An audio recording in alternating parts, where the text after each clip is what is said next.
Hello and welcome back to my Pokemon Journeys review series. Today we're going to be reviewing episode 46, which features the return of Mewtwo. I hope you enjoy. So this episode was pretty solid. It began with a very clean intro which seemed like it was straight from a Pokemon movie, which was cool. And it was a fitting way to introduce this Mewtwo episode, showcasing a bunch of Pokemon all around the Pokemon world. We get a mini recap of what's happening on the show at the start, about both Ash and Go's goals, and that's really what this whole episode is about: their future, their goals, and just reconfirming that they aren't going to give up. The professor tells them that there is some strange energy appearing on an island called Cello Island, which is the energy of Mew. So he wants them to go check it out, and of course Go, wanting to capture Mew, wants to go and see if he can find it. The first half of the episode is them on this island. It's a fun exploration part of the episode where they encounter a lot of different Pokemon and different areas. I enjoyed it. It starts with Go finding a Mankey and capturing it straight away, and then a whole bunch of them pop out and start chasing them right into a sinking pit, and Ash and Go get stuck, which was pretty funny. And then they tried to come up with a way to get across, with Go using his Caterpie. Nice that Go is using different Pokemon in this episode. Caterpie uses its string shot to help Ash and Go across, but a Krabby and a Kingler get in the way, and Go ends up catching the Krabby. So Go catches Krabby and Mankey in this episode. Two Pokemon that Ash has kinda owned. Ash owned a Primeape obviously, but caught it after it had evolved. Go also used Heracross in this scene, so it's nice to see him again after he got it from the trade a while back. They then encounter a giant Gyarados while trying to cross a lake. It's all your typical Pokemon tropes that we see in an adventure episode like this, and it was fine because we haven't had much of that in this series so far. We had a lot of this stuff in the original series, and it's funny to see every now and again. I'm still waiting for the rope bridge to happen that no one ever successfully gets across.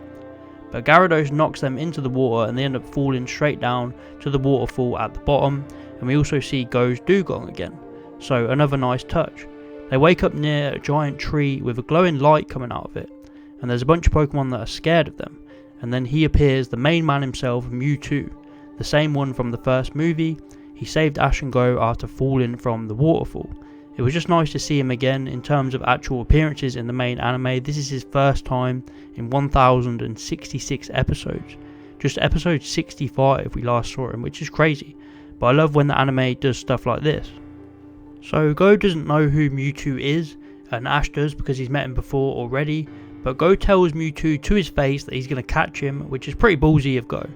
But both Ash and Go speak to Mewtwo and tell him about their dreams. There was no aggression with Mewtwo like we saw in the first movie. This is him content with his life and his creation. He was just chilling on this island with his Pokemon friends, and it's just another day for him. And it's an exciting day as he gets two challenges. Ash and Go challenge him to a battle and he accepts. Firstly, Ash uses Pikachu, but it doesn't even scratch Mewtwo, and it gets taken out with a Shadow Ball. Pikachu has defeated legendaries before, we all know this, but it really seems like the anime has built Mewtwo up to be in such a different class to every other legendary, so Pikachu couldn't even come close. And then Ash brought out his Lucario while Go was using Cinderace. The battle was really entertaining, it was really fast paced, great animation, a lot of Shadow Balls, Pyro Balls and Aura Spheres being thrown about, but at the end of the day Lucario and Cinderace just didn't have anywhere near enough power to come close to beating Mewtwo. They came close a few times, but they didn't really do much damage at all. Mewtwo won the battle, told Ash and Go to continue their dreams, and then he flies away just like he did in the first movie. So this episode was good. It wasn't as good as I would have wanted it to be. There wasn't any references to the past events with Mewtwo, which was a bit of a shame, but I didn't think there would be. I thought there was a lot of hype about this episode, and it was warranted as Mewtwo was appearing. But maybe it got overhyped about the original voice actor returning and the fact it was the same Mewtwo. But still, it was a really good episode. The battle was fantastic. The first part adventure sequence was really fun, and I'm hoping this leads into something bigger. Maybe Mewtwo will return again.